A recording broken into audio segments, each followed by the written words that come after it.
여러분, 이번 추석에 최대 50만 원을 받을 수 있는데 놓치고 계시는 건 아닙니까? 하지만 더 충격적인 건 바로 이 시기에 사기꾼들이 가장 활발하게 움직인다는 사실입니다.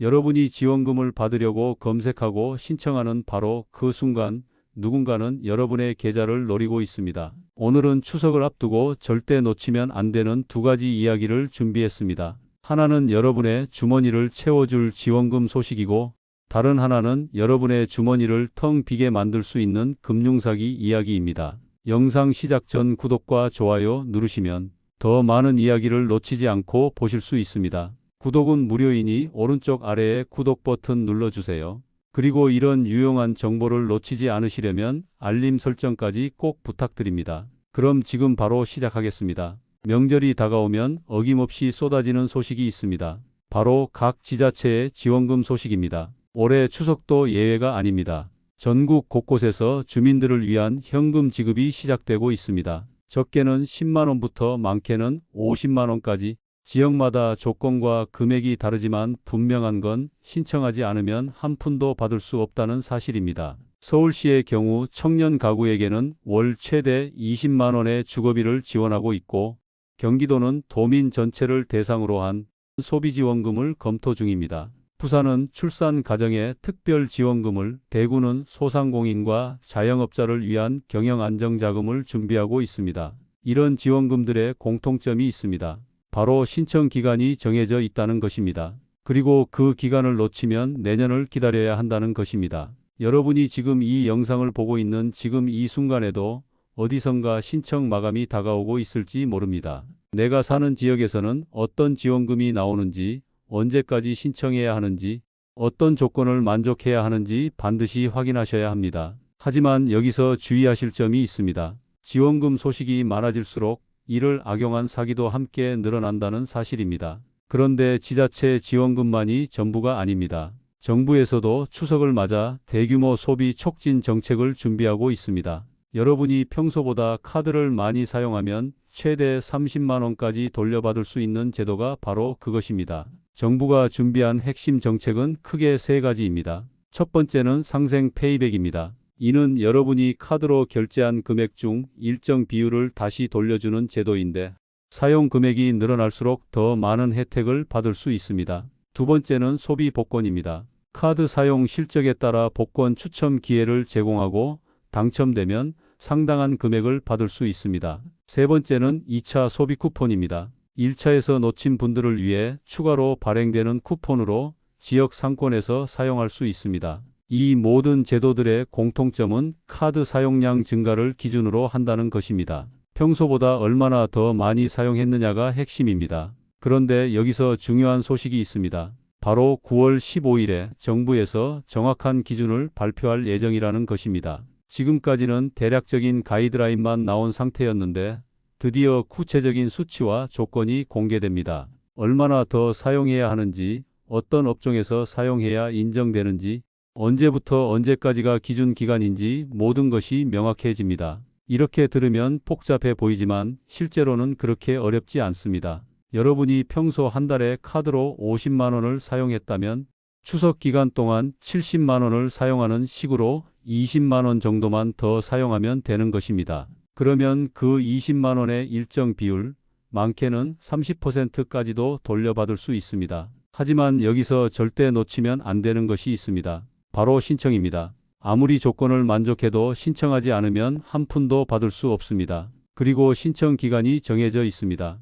보통 1에서 2주 정도의 짧은 기간 동안만 신청을 받기 때문에 놓치면 내년까지 기다려야 합니다. 실제로 지난해에도 비슷한 제도가 있었는데 조건을 모두 만족했음에도 신청을 깜빡해서 혜택을 받지 못한 분들이 상당히 많았습니다. 특히 연말정산 시기와 겹치면서 더욱 혼란스러웠죠.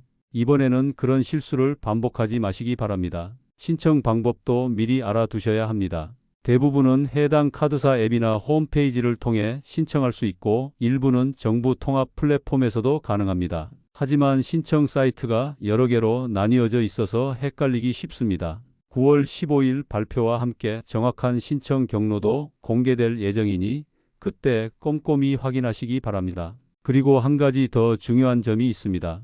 신청할 때 본인 확인 서류가 필요하다는 것입니다. 주민등록증, 운전면허증, 여권 중 하나는 반드시 준비해 두셔야 합니다. 또한 카드 사용 내역을 증명할 수 있는 자료도 필요할 수 있으니 영수증이나 카드 명세서도 미리 정리해 두시는 것이 좋습니다. 특히 주의하실 점은 가족 단위로 신청하는 경우입니다. 세대주만 신청할 수 있는 것도 있고 개인별로 따로 신청해야 하는 것도 있습니다. 이 부분을 잘못 이해해서 중복 신청하거나 누락되는 경우가 종종 있으니 꼼꼼히 확인하시기 바랍니다. 자, 여기까지가 여러분의 주머니를 채워줄 수 있는 좋은 소식들이었습니다. 하지만 이제부터 말씀드릴 내용은 정반대입니다. 여러분의 주머니를 텅 비게 만들 수 있는 그야말로 무서운 이야기입니다. 명절이 다가오면 어김없이 기승을 부리는 것이 있습니다. 바로 금융사기입니다. 추석 전후가 되면 사람들의 금융거래가 급격히 늘어납니다. 가족들에게 용돈을 보내고 차례 준비로 장을 보고 선물을 사고 여행비를 결제하고 평소보다 훨씬 많은 돈이 움직이게 됩니다. 바로 이때를 노리는 것이 사기꾼들입니다. 사람들이 바쁘고 급한 마음에 평소보다 경계심이 느슨해지는 것을 악용하는 거죠. 실제로 명절 한 달 전부터 명절 직후까지가 금융사기 발생률이 가장 높은 시기입니다. 올해도 벌써 그 조짐이 보이고 있습니다. 최근 들어 보이스피싱 신고가 급증하고 있고 특히 지원금 관련 가짜 문자와 링크가 많이 돌아다니고 있습니다. 추석 특별 지원금 신청하세요 라는 문자를 받고 링크를 클릭했다가 개인정보를 모두 털린 사례가 벌써 여러 건 신고되었습니다. 가장 흔한 수법은 이런 겁니다. 먼저 지원금이나 소비쿠폰 관련된 그럴듯한 문자를 보냅니다. 정부 기관이나 지자체 이름을 사용해서 신뢰성을 높이죠. 그리고 빠른 신청을 위해 여기를 클릭하세요 라는 링크를 첨부합니다. 이 링크를 클릭하면 정말 정부 사이트와 똑같이 만든 가짜 사이트로 연결됩니다. 여기서 개인정보를 입력하라고 하죠. 이름, 주민등록번호, 주소, 전화번호는 기본이고 심지어 계좌번호와 비밀번호까지 요구합니다. 지원금을 입금하기 위해 필요하다는 말로 사람들을 속이는 겁니다. 이렇게 정보를 입력하는 순간 여러분의 모든 개인 정보가 사기꾼들에게 넘어가게 됩니다. 더 무서운 건 그 다음입니다. 며칠 후에 전화가 옵니다. 금융감독원이나 은행 직원이라며 계좌에 이상 거래가 발견되었다고 말합니다. 그리고 보안을 위해 계좌를 새로 만들어야 한다며 돈을 다른 계좌로 옮기라고 합니다. 이미 개인정보를 다 알고 있으니 신뢰성이 높아 보이죠. 결국 사람들은 자신의 돈을 사기꾼들에게 직접 송금하게 됩니다. 이런 일이 실제로 일어나고 있습니다. 지난달에만 해도 부산에 사는 50대 주부가 이런 방식으로 2천만 원을 잃었습니다. 추석 지원금 신청 문자를 받고 링크를 클릭한 것이 시작이었죠. 일주일 후 금융감독원에서 전화가 왔다며 계좌 보안 문제를 해결하려면 돈을 임시 계좌로 옮겨야 한다고 했습니다. 평생 모은 적금을 모두 잃고 나서야 사기라는 것을 깨달았다고 합니다. 하지만 이런 직접적인 방법만 있는 게 아닙니다. 요즘에는 훨씬 교묘한 방법들이 등장하고 있습니다. 예를 들어 불법 대출 사기입니다. 명절을 앞두고 돈이 급한 사람들을 노리는 겁니다. 신용 등급 상관없이 즉시 대출, 추석 특별 대출 프로그램이라는 광고를 소셜미디어나 문자로 보냅니다. 여기에 속아서 연락하면 처음에는 정말 친절합니다. 대출이 가능하다며 희망을 줍니다. 하지만 대출 승인을 위해서는 선입금이 필요하다거나 보험료를 먼저 납부해야 한다는 말로 돈을 요구합니다. 결국 선입금만 보내고 대출은 받지 못하게 되죠. 이런 식으로 한 번에 수백만 원씩 사기를 당하는 경우가 늘고 있습니다. 또 다른 유형은 계좌 대여 사기입니다. 계좌만 빌려주면 하루에 10만 원씩 드린다는 달콤한 제안으로 시작됩니다. 젊은 세대들이 특히 많이 당하는 사기입니다. 용돈벌이 생각으로 가볍게 계좌를 빌려줬다가 나중에 그 계좌가 다른 사람들을 속이는데 사용되었다는 사실을 알게 됩니다. 결국 자신도 공범으로 처벌받게 되는 무서운 결과를 낳습니다. 가장 최근에 늘어나고 있는 건 메신저를 이용한 사기입니다. 카카오톡이나 텔레그램으로 가족이 응급 상황에 처했다며 돈을 요구하는 겁니다. 특히 추석 같은 명절에는 가족들과 연락이 뜸해지기 쉬우니까 이런 수법이 더 잘 먹히죠. 할머니가 갑자기 병원에 입원했는데 수술비가 급하다거나 아들이 교통사고를 내서 합의금이 필요하다는 식으로 긴급함을 강조합니다. 평소라면 직접 확인해 봤을 텐데 명절 준비로 바쁘고 스트레스 받는 상황에서는 판단력이 흐려집니다. 게다가 사기꾼들은 SNS나 다른 경로를 통해 미리 가족 관계를 파악하고 있어서 김땡땡이 엄마예요라며 구체적인 정보를 사용해 신뢰성을 높입니다. 이런 사기들의 공통점이 있습니다. 모두 시간적 압박을 이용한다는 것입니다. 지금 당장 해야 한다. 내일까지만 가능하다. 늦으면 기회를 놓친다는 식으로 사람들이 충분히 생각할 시간을 주지 않습니다. 그리고 감정을 자극합니다. 불안하게 만들거나 욕심을 부추기거나 동정심을 유발하는 방식으로 이성적 판단을 방해합니다. 또한 요즘 사기꾼들은 정말 정교합니다. 정부 사이트와 똑같은 가짜 사이트를 만들고 실제 공무원 이름을 도용하고 심지어 발신 번호까지 조작해서 정말 관공서에서 온 것처럼 보이게 만듭니다. 일반인이 구별하기가 점점 어려워지고 있는 상황입니다. 하지만 다행히도 정부에서도 이런 상황을 그냥 두고 보지 않고 있습니다. 금융사기를 예방하고 피해를 줄이기 위한 다양한 제도들을 마련해 두었습니다. 이런 제도들을 미리 알고 신청해 두시면 여러분을 지키는 든든한 안전망이 될 수 있습니다. 첫 번째로 소개할 서비스는 비대면 계좌 개설 안심 차단 서비스입니다. 이 서비스에 가입하면 누군가 여러분의 이름으로 인터넷이나 모바일로 계좌를 개설하려고 할 때 자동으로 차단됩니다. 본인이 직접 은행에 가지 않으면 계좌를 만들 수 없게 되는 거죠. 요즘 사기꾼들이 훔친 개인정보로 가짜 계좌를 만드는 경우가 많은데 이 서비스만 신청해둬도 그런 피해를 완전히 막을 수 있습니다. 신청 방법도 간단합니다. 은행 앱이나 홈페이지에서 클릭 몇 번이면 끝납니다. 한번 신청해두면 모든 은행에 적용되고 언제든지 해제할 수 있으니 부담도 없습니다. 특히 고령자분들께는 꼭 추천드리고 싶은 서비스입니다. 두 번째는 여신거래 안심차단 서비스입니다. 여신거래라는 건 쉽게 말해서 대출이나 신용카드 발급을 말합니다. 이 서비스에 가입하면 본인이 직접 신청하지 않는 한 어떤 대출이나 카드도 만들어지지 않습니다. 아까 말씀드린 불법 대출 사기나 카드 사기를 원천 차단할 수 있는 거죠. 이 서비스의 좋은 점은 부분적으로도 적용할 수 있다는 것입니다. 예를 들어 대출은 차단하되 신용카드는 허용이라든지 일정 금액 이상만 차단이라든지 하는 식으로 세부 설정이 가능합니다.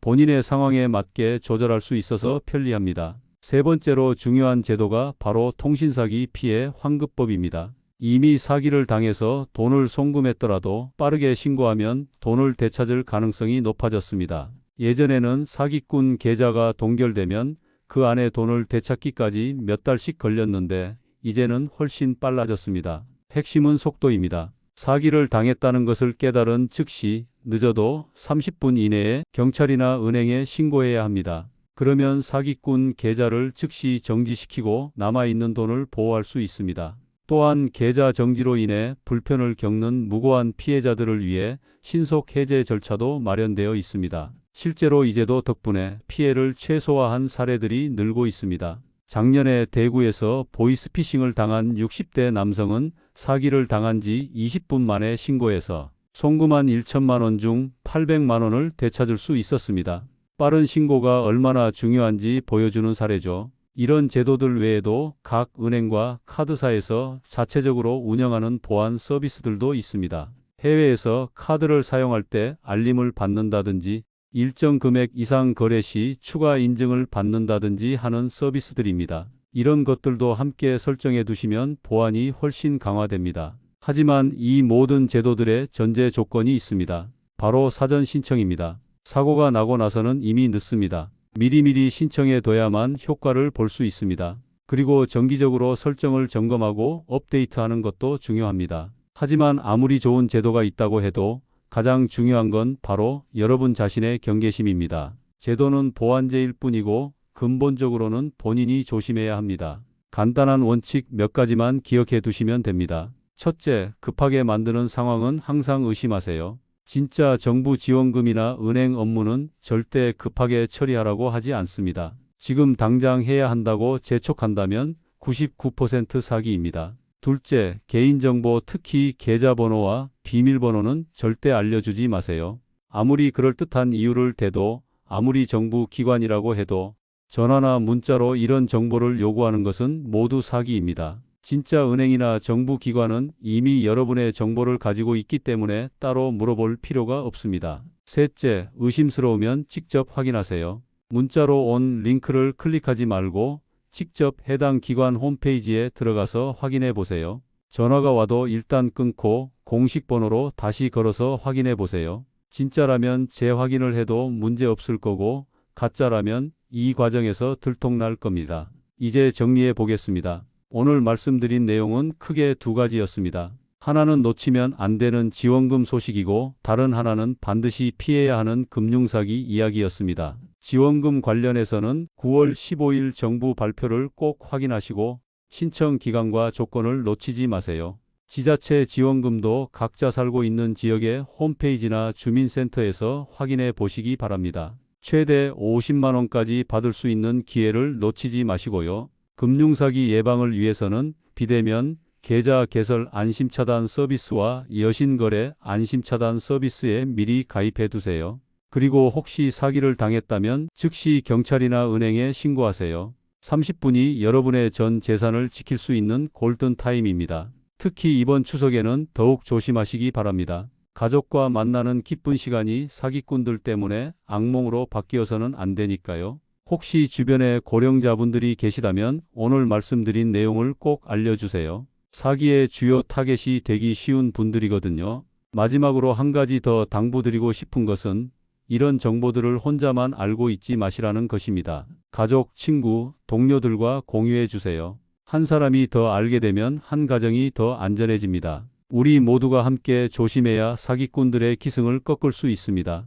오늘 영상이 도움이 되셨다면 구독과 좋아요, 그리고 알림 설정을 부탁드립니다. 이런 유용한 정보들을 지속적으로 전해드리겠습니다. 또한 댓글로 궁금한 점이나 본인이 경험한 사기 사례 등을 공유해 주시면 다음 영상에 반영하도록 하겠습니다. 끝까지 시청해 주신 여러분 정말 감사합니다. 이번 추석 지원금도 챙기고 사기도 피하면서 가족과 함께 안전하고 행복한 명절 보내시기 바랍니다. 다음 영상에서 또 만나요.